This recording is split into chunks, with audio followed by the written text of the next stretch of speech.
Just in for the day's news. Syria's children demands peace and return to education. Next is global citizen, mass tourism, informal networks and transnational formal organizations. Global civil society, campaigning for human rights, cosmopolitan principles in international law.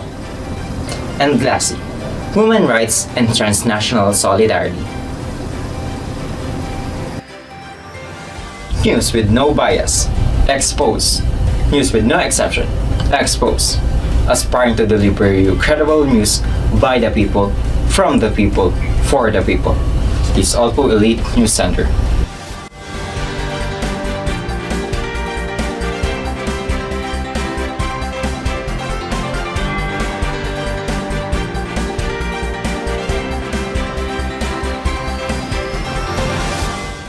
Hello and welcome to OENC, live here at the Tcwd channel. I'm your news anchor for the day, Paul Hanyola, bringing you the latest news in the world. There is a news article proclaimed regarding the military action in Syria, where people have been anxious and concerned about the said country. Let's hear from Mr. David Urcalis, who is live there at the scene. Mr. David? Yes, Mr. Paul. What you've said a while ago is true. There is a news article about what's happening in Syria right now. Can you tell us, Mr. David, what did you feel after reading this article?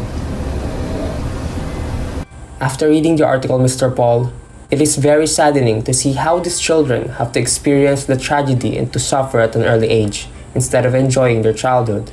Because of these unfortunate scenarios, they could develop trauma, severe anxiety, and become mentally unwell.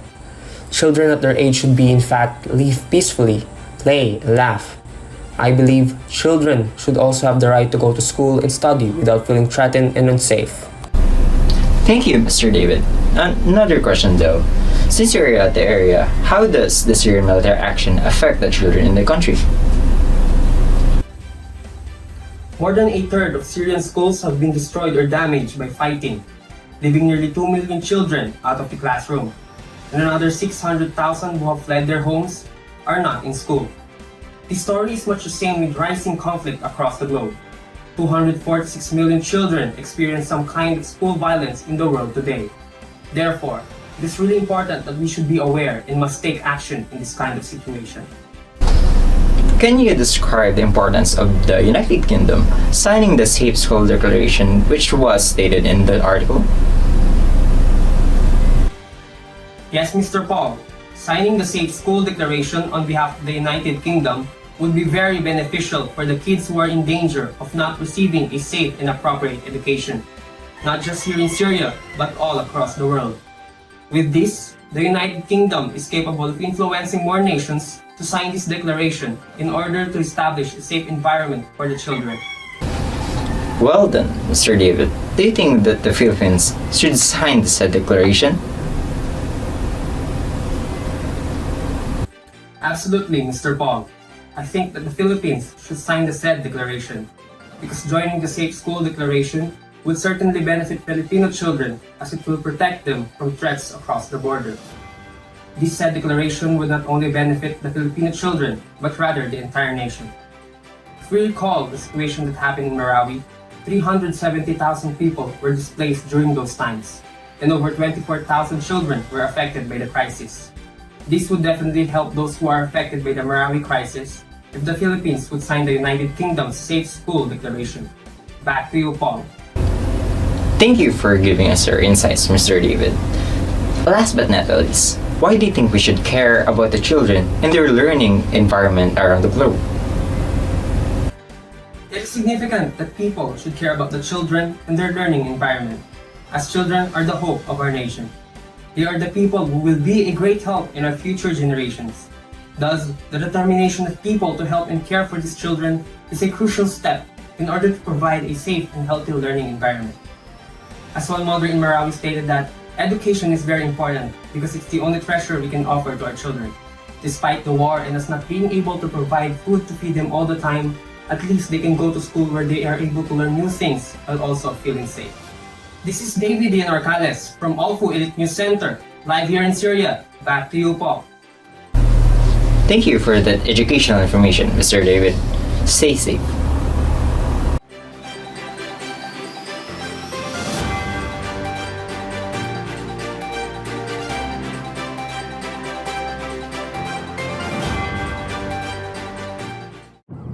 I'm simply the best, better than all the rest. Yeah, better than anyone.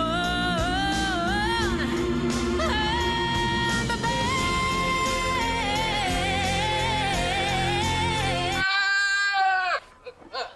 It's easy to think highly of yourself when you make such good cheese.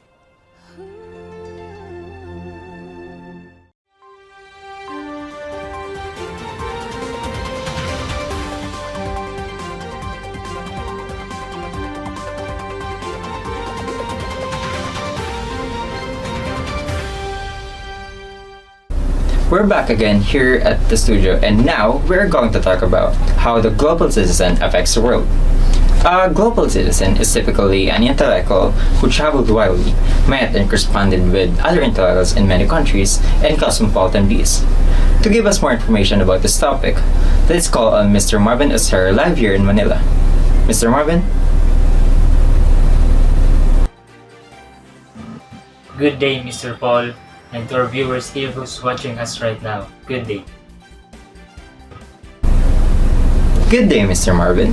So, could you tell us more about the article regarding the global citizen and masterism? Yes, of course. Just like what you said earlier, a global citizen takes an active role in the community and work with other people to make our world a better place, peaceful, sustainable, and fairer. A global citizen is usually pictured as an activist on transnational social movements since 1945. Aside from that, masterism has nothing to do with the increasing international understanding, harmful effects on the environment, and local culture. Instead, they shield and protect people from the society that they are visiting. Mr. Paul. I see. And upon gathering information about this topic, I found that some of the travels are considered as a means of promoting international understanding, like exchanges between school children, right? Yes, you are right about that, Mr. Paul. And for the additional information, the informal networks and formal transnational organizations were developed in the beginning of the 21st century. These organizations go after professional or social interests that have become an important feature of international politics.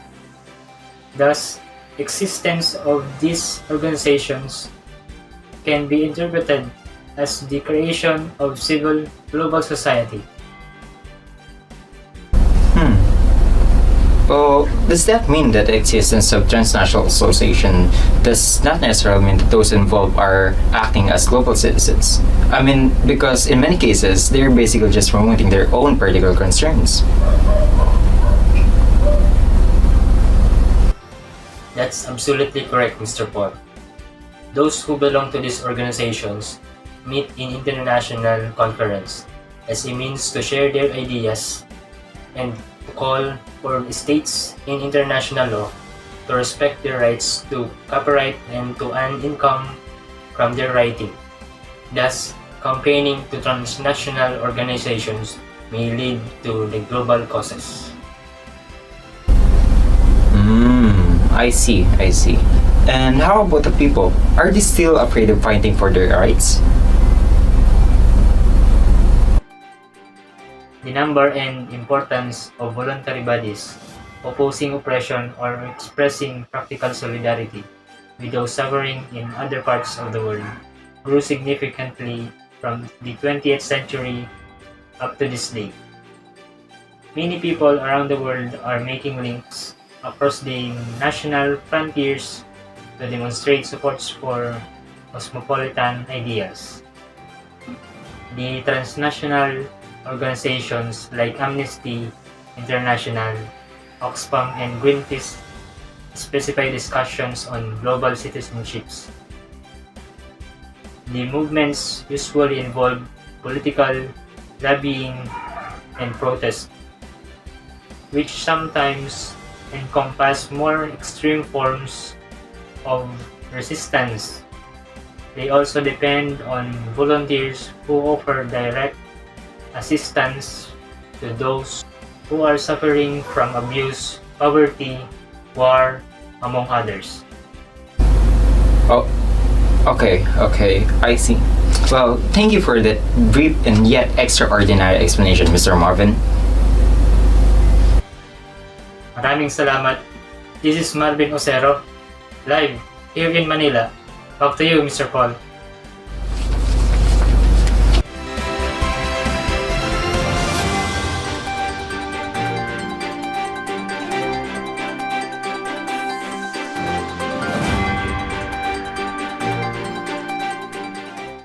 So we're back live here at the studio. Earlier, we talked about the global citizen and masterism. In contrast with this, we'll now talk about the global civil society. For our viewers to understand this topic more clearly, let's hear it from Mr. David Ricardes. Welcome back, Mr. David. Can you please explain more for our viewers to understand more clearly? Good day to you again, Mr. Paul, and to our viewers. Before we get right into it, let us go back in history to talk about the concept of civil society. Since the 1980s, the dissident intellectuals in Eastern Europe looked to social networks to produce an independence from the state and substructure of resistance, which is crucial to the social theory. The establishment of these independent social organizations and institutions has been deemed essential to democracy in both authoritarian countries and still existing communist governments like China's. I see. So, do you intend to say that these implications depend on how the group's relative economic and political power is understood? That's correct, Mr. Paul. In fact, this poses a significant difficulty for the nations when one organization rejects the official directives for building relations between citizens of different countries. Okay, I see. Great explanation, Mr. David. Thank you. And now, for our last topic.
Nope.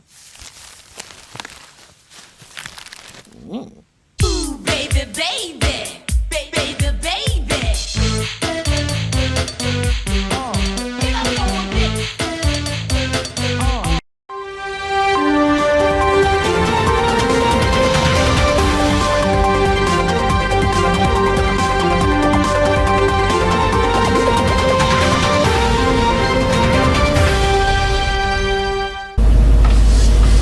Welcome back to OENC, still live here at the Tcwd channel. For our last news for the day, we are going to talk about the cosmopolitan principles and international law. We have Mr. Simon Yap on call with us now to clarify about the situation at the Commission of Human Rights as of this moment. Mr. Simon? Hello, Mr. Paul, and to our viewers today. I am live here in front of the CHR as there is a conference regarding global society and global citizenship. It is also stated that Amnesty International and regional human rights bodies typify this move towards a law of humanity. It is probably the best known human rights campaigning organization with a separate international secretariat and sections in many parts of the world. It is also used to exemplify transnational action to protect individual rights. Aside from that, it was also mentioned that the Human Rights Watch which is based in the USA, is one of those who play an important role in observing human rights worldwide and protesting about abuses. That is all that was discussed in the conference earlier, Mr. Paul. Thank you for that information, Mr. Simon. But aside from the topic that you have discussed, can you elaborate to us the meaning of women's rights and transnational solidarity? Absolutely, Mr. Paul. Transnational feminism so describes the movement of concepts, problems, techniques, organizations, and activists beyond national borders. Women who work for women's rights and gender justice across national boundaries collaborate with women from other countries and conceptualize their activism in terms that are both local and global are said to practice transnational feminism, which also refers to the practices of women's movements around the world. That is all, Mr. Paul. Thank you so much for all that brief explanation, Mr. Simon. Keep yourself safe. You have just heard the latest news around the globe.